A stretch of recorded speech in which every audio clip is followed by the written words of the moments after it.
आए उनके पास अपनी आदिवासी भाषा थी।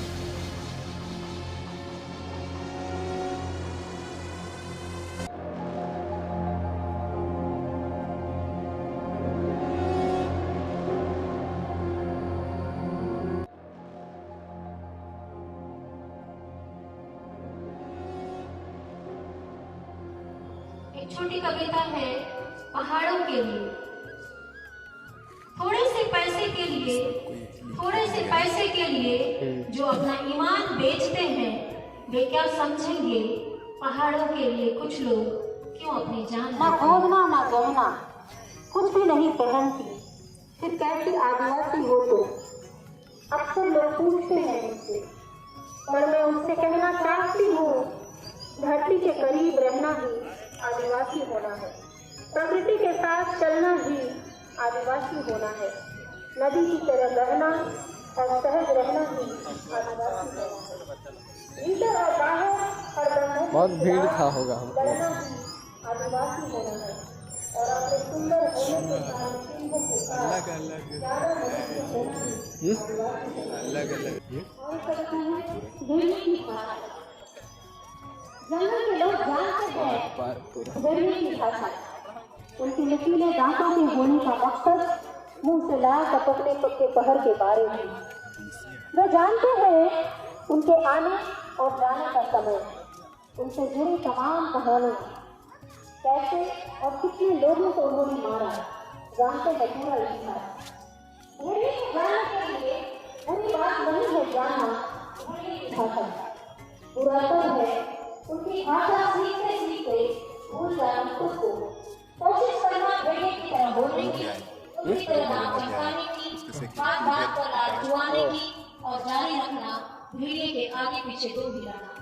बुरा तब है भूल कर उनका सारा इतिहास एक दिन हो जाना जंगल के खिलाफ। माँ बाबा जंगल से जब शहर आए उनके पास अपनी आदिवासी भाषा थी। जीभ से ज्यादा जो आंख की कोर में रहती थी पानी की तरह, कोई भी पढ़ सकता था उनका चेहरा।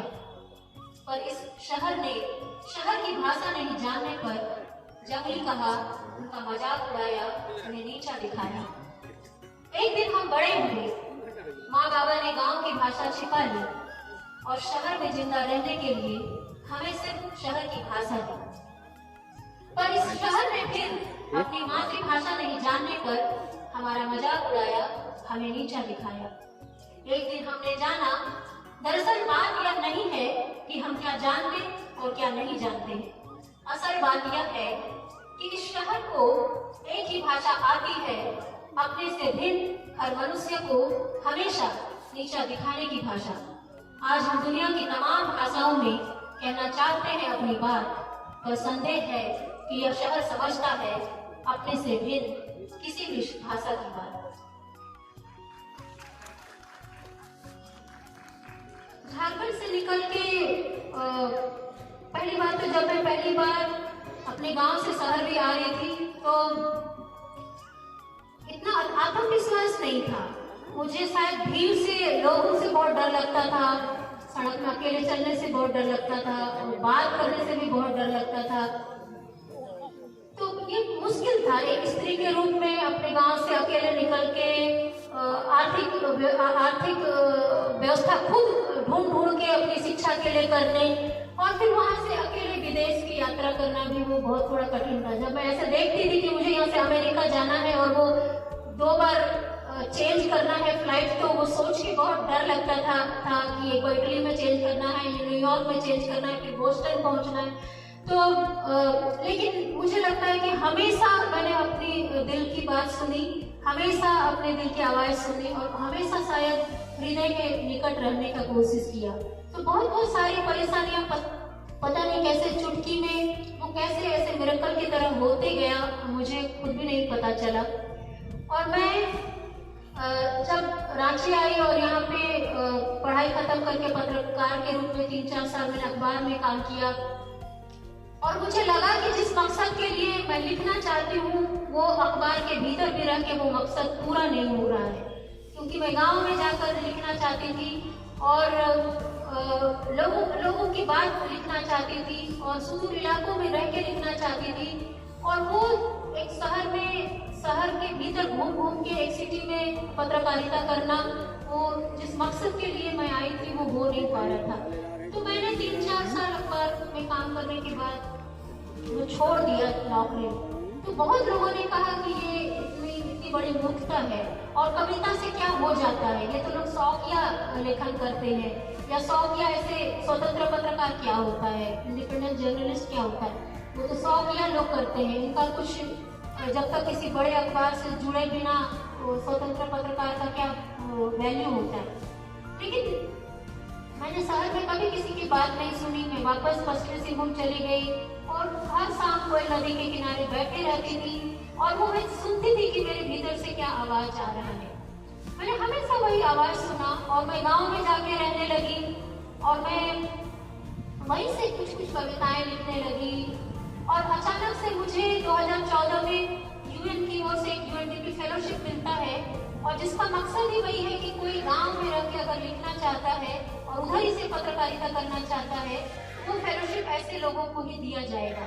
और ये देश भर में सिर्फ 6 लोगों का चयन होना था, जिसमें 3 अंग्रेजी के अखबार के लोगों को दिया जा सकता था, 2 उसमें जो हिंदी के पत्रकार हैं, 1 था जिसमें कि किसी इंडिपेंडेंट जर्नलिस्ट को दिया जा सकता था। और संयोग से 2014 में मुझे वो फेलोशिप मिल गया और देश भर में 6 जर्नलिस्ट में मैं एक थी झारखंड से। और उसने मुझे बहुत साहस दिया कि जिस आवाज को सुन के मैं नौकरी छोड़ के मैं गांव में आके बैठ गई हूँ, वो आवाज में इतनी ताकत है। और मेरे आसपास जितने भी मेरे मित्र थे उन्होंने भी वो आवाज सुनना शुरू किया। और मैंने जब मैं जर्मनी के कई शहर में करीब 20 शहरों में मैंने कविता पाठ करके जब मैं वापस आई, तो झारखंड के सारे ब्यूरोक्रेट्स के लिए एक वर्कशॉप रखा गया जिसमें वो अपनी अंतरात्मा की आवाज कैसे सुने और जिस मकसद से वो पदाधिकारी बनकर आए थे वो मकसद को फिर से कैसे ढूंढे। तो उसी समय मुझे बुलाया गया था और मेरी जो यात्रा है मैं वो यात्रा साझा कर रही थी। और बहुत सारे ब्यूरोक्रेट्स ने मुझे पूछा कि क्या तुम्हें सच में वो आवाज सुनाई पड़ता है? तो मैंने कहा कि हाँ। तो उन्होंने कहा कि हम तो ऐसे आदेशों के नीचे इतना दबे हुए हैं कि हमको ठीक से सुनाई नहीं पड़ता है।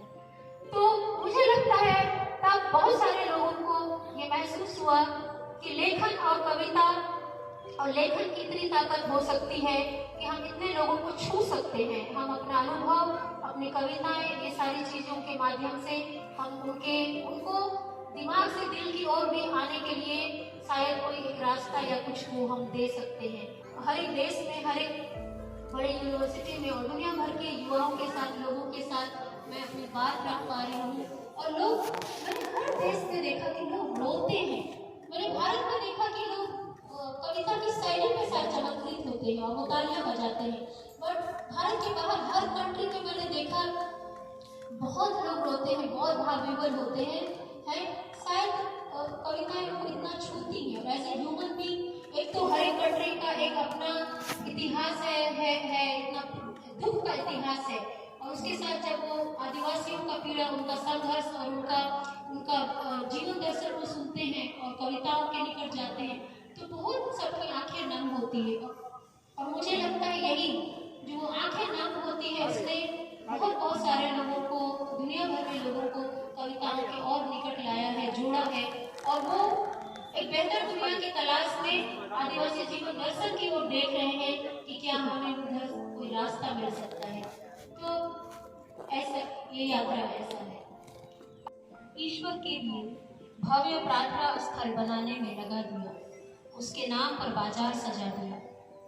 भूखी, असुरक्षित, बेरोजगार पीढ़ियां अपने पुरखों की संपत्ति और समृद्धि वापस मांगते हुए उन भव्य प्रार्थना स्थलों के दरवाजे पर अब सिर झुकाए बैठी है। आदमी के लिए ईश्वर तक पहुंचने का रास्ता बाजार से होकर क्यों जाता है? सभ्यताओं के मरने की बारी। ऑक्सीजन की कमी से बहुत सी नदियां मर गईं, पर किसी ने ध्यान नहीं दिया कि उनकी लाशें तैर रही हैं मरे हुए पानी में अब भी। नदी की लाश के ऊपर आदमी की लाश डाल देने से किसी के अपराध पानी में घुल नहीं जाते। वे सब पानी में तैरते रहते हैं, जैसे नदी के साथ आदमी की लाशें तैर रही हैं, मरे हुए पानी में अब भी। एक दिन जब सारी नदियां मर जाएंगी ऑक्सीजन की कमी से, तब मरी हुई नदियों में तैरती मिलेंगी सभ्यताओं की लाशें भी। नदियां ही जानती हैं उनके मरने के बाद आती है सभ्यताओं के मरने की बारी। जहां कुछ नहीं पहुंचता, पहाड़ पर लोग पहाड़ का पानी पीते हैं। पहाड़ पर लोग पहाड़ का पानी पीते हैं, सरकार का पानी वहां तक नहीं पहुंचता। मातृभाषा में कोई स्कूल नहीं पहुंचता, अस्पताल में कोई डॉक्टर नहीं पहुंचता, बिजली नहीं पहुंचती, इंटरनेट नहीं पहुंचता, वहां कुछ भी नहीं पहुंचता। साफ, जहां कुछ भी नहीं पहुंचता, वहां धर्म और गाय के नाम पर आदमी की हत्या के लिए इतना जहर कैसे पहुंचता है। तो कुछ महसूस नहीं होता। पहले मिट्टी, पानी, पेड़ मारे गए। पहले मिट्टी, पानी, पेड़ मारे गए, किसी ने कुछ महसूस नहीं किया। जिन्हें कुछ महसूस नहीं होता, वे बहुत पहले मर चुके होते हैं, बाद में वे सिर्फ दफनाए जाते हैं।